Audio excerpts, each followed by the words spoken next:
Good morning student, how are you? I think you all fine. So today I am going to describe you about the future continuous tense.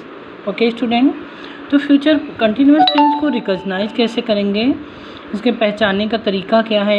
इस sentence के last में रहा होगा, रही होगी, रहे होंगे इत्यादि शब्द आते हैं। जब किसी सेंटेंस के लास्ट में रहा होगा, देखो जैसे रहा होगा, रहे होंगे, रहा होगा, ये शब्द मिल जाए तो आप समझ जाना कि फ्यूचर कंटिन्यूअस टेंस है।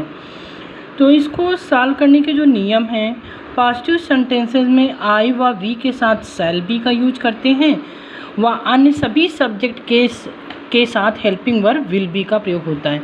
आई और वी के साथ ओनली शैल बी का यूज करते हैं, लेकिन इन मॉडर्न इंग्लिश में आई और वी के साथ भी विल बी का यूज होने लगा है। ठीक है, वह मेन वर्ब में प्लस आईएनजी, जो आपका मेन वर्ब होता है उसमें हम वर्ब की फर्स्ट फॉर्म में आईएनजी ऐड कर देते हैं। निगेटिव सेंटेंस में आई व वी के साथ हेल्पिंग वर्ब शैल के साथ प्लस नॉट व बी। देखिए जब आपका सेंटेंस निगेटिव होगा, जैसे आपकी हेल्पिंग वर्ब विल बी और शैल बी है, तो हम नॉट का यूज़ विल बी और शैल बी के बीच में करते हैं। विल नॉट बी, यहाँ पे शैल नॉट बी हो जाएगा। ओके, तथा अन्य सभी सब्जेक्ट के साथ विल नॉट बी लगाते हैं। इंट्रोगेटिव सेंटेंस में हेल्पिंग वर्ब का प्रयोग सब्जेक्ट से पहले करते हैं। अगर आपका इंट्रोगेटिव सब्जेक्ट है, सेंटेंस है, तो हम इस विल को सब्जेक्ट के पहले लगा देते हैं। फिर उसके बाद हम लिखेंगे सब्जेक्ट के बाद बी जाएगा। ओके, तो पहले आप लोग पॉजिटिव सेंटेंस को समझिए, फिर हम निगेटिव और इंट्रोगेटिव सेंटेंस को समझाएंगे। देखिए पॉजिटिव सेंटेंस में आपका पहला सेंटेंस है, मैं तालाब में तैर रहा हूँगा। तो स्टूडेंट यहाँ पे देखिए आपका जो सब्जेक्ट है इसमें मैं है, तैरना आपका वर्ब है, तालाब आपका ऑब्जेक्ट है। तो जब भी आप ट्रांसलेशन करेंगे तो सबसे पहले हम सब्जेक्ट को लिखते हैं। यहाँ पे मैं आपका सब्जेक्ट है, तो मैं को क्या कहेंगे, आई। देखिए आई के साथ विल बी लगा है, यहाँ शैल भी हम लगा सकते हैं। ठीक है, I will be swimming in the pond. देखिए यहाँ पे स्विम मीन्स होता है तैरना। ठीक है, तो हमेशा फ्यूचर कंटिन्यूअस में वर्ब की फर्स्ट फॉर्म में आईएनजी ऐड कर दिया जाता है। I will be swimming in the pond. उसके बाद देखिए नेक्स्ट है कि तुम पुस्तक पढ़ रहे हो। यहाँ पे देखिए स्टूडेंट, तुम क्या है, आपका सब्जेक्ट है, पढ़ना आपका वर्ब है, पुस्तक आपका ऑब्जेक्ट है। कर्ता जिस पर कार्य करता है वो उसका ऑब्जेक्ट होता है। देखिए तुम को इंग्लिश में क्या कहते हैं, यू के साथ हमने हेल्पिंग वर्ब विल बी लगा दिया। रीड हमारा क्या है, वर्ब है, वर्ब की आईएनजी फॉर्म का यूज किया गया। You will be reading the book, the book आपका ऑब्जेक्ट है। बढ़ई मेज बना रहा है। स्टूडेंट यहाँ पे देखिए बढ़ई आपका सब्जेक्ट है और बनाना आपका क्या है,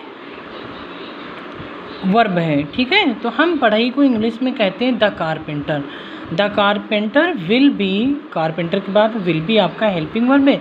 और मेक मीन्स होता है बनाना, मेक की आईएनजी फॉर्म मेकिंग हो गया, मेकिंग अ टेबल। तो ये थे आपके पॉजिटिव सेंटेंस। अब हम आप लोगों को कुछ निगेटिव सेंटेंस को कैसे सॉल्व किया जाता है ये बताएंगे। देखिए निगेटिव सेंटेंस में मैं तालाब में नहीं तैर रहा हूँगा। यहाँ पे आपका सेंटेंस है, मैं तालाब में नहीं तैर रहा हूँगा। यहाँ पे मैं आपका सब्जेक्ट है, मैं को इंग्लिश में आई कहते हैं। आई के साथ यहाँ पे शैल का यूज कर सकते हैं, यहाँ पे विल का यूज किया गया है, शैल का भी यूज करेंगे तो रॉन्ग नहीं होगा। Okay, I will not be. यहाँ पे देखें जब आपका सेंटेंस नॉट होगा तो विल बी या शैल बी के बीच में नॉट लगाते हैं। तो I will not be swimming, swimming आपका क्या है, वर्ब है, इन द पॉन्ड तालाब में। तो पहले हम सब्जेक्ट लिख देंगे, फिर उसके बाद हेल्पिंग वर्ब के बीच में नॉट लगा देंगे निगेटिव सेंटेंस में। उसके बाद हम वर्ब लिख देंगे, वर्ब के बाद आपका जो ऑब्जेक्ट बता ऑब्जेक्ट लिख दीजिए। अगर ऑब्जेक्ट के बाद भी कोई वर्ड बचता है अदर वर्ड, उसको ऑब्जेक्ट के बाद लिखते हैं। तुम पुस्तक नहीं पढ़ रहे हो।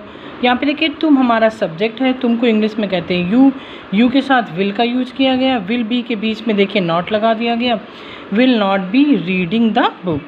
बढ़ई मेज नहीं बना रहा है। यहाँ पे देखिए बढ़ई को इंग्लिश में द कारपेंटर कहते हैं। अब विल बी के बीच में नॉट लगा दिया है, the carpenter will not be making the table. Student देखिए जब इंट्रोगेटिव सेंटेंस आपके टू टाइप के होते हैं, एक आपका एसनो टाइप का होता है, दूसरा आपका डब्ल्यूएस टाइप का होता है। तो जब हमारा सेंटेंस एसनो टाइप का होता है, ऐसे सेंटेंस को रिकॉग्नाइज करने का तरीका है कि इस सेंटेंस में जो क्या होता है वो सेंटेंस के स्टार्टिंग में लगा होता है और लास्ट में इंट्रोगेटिव मार्क्स लगा होता है।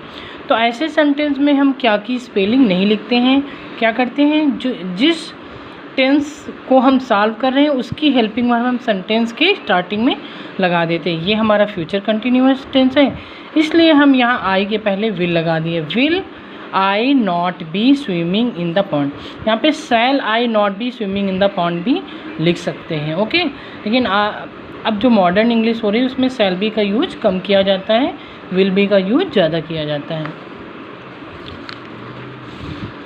ओके स्टूडेंट, देखिए क्या तुम पुस्तक पढ़ रहे होंगे, देखिए यहाँ पे क्या पहले लगा हुआ है, इसलिए हम विल का प्रयोग पहले कर देंगे। विल बी के बाद हम लिखेंगे सब्जेक्ट, सब्जेक्ट के बाद बी। अगर स्टूडेंट ये सेंटेंस इंट्रोगेटिव के साथ साथ निगेटिव भी होता तो हम यहाँ पे सबसे पहले लिखते विल, विल के बाद सब्जेक्ट, सब्जेक्ट के बाद नॉट, फिर नॉट के बाद बी लिखा जाता है, ओके। रीडिंग द बुक, अगर इसी सेंटेंस को हम WS टाइप का बना दें, जैसे कि होता बढ़ई मेज़ क्यों नहीं बना रहा होगा, निगेटिव और इंट्रोगेटिव दोनों है, बढ़ई मेज़ क्यों नहीं बना रहा होगा, तो सबसे पहले हमारा क्यों की स्पेलिंग लिखेंगे। क्यों को हम यहाँ पे विल के पहले लगा देंगे। विल, क्यों को इंग्लिश में क्या कहते हैं, why, why will the carpenter, यहाँ पे हम नॉट लगा देंगे, not be making the table. तो स्टूडेंट आप लोगों को फ्यूचर कंटिन्यूअस टेंस मैंने डिस्क्राइब कर दिया है, इस वीडियो को आप वॉच करिएगा तो आपको फ्यूचर कंटिन्यूअस टेंस कैसे रिकॉग्नाइज किया जाता है, कैसे सॉल्व किया जाता है, ये आपको समझ में आ जाएगा। Bye student.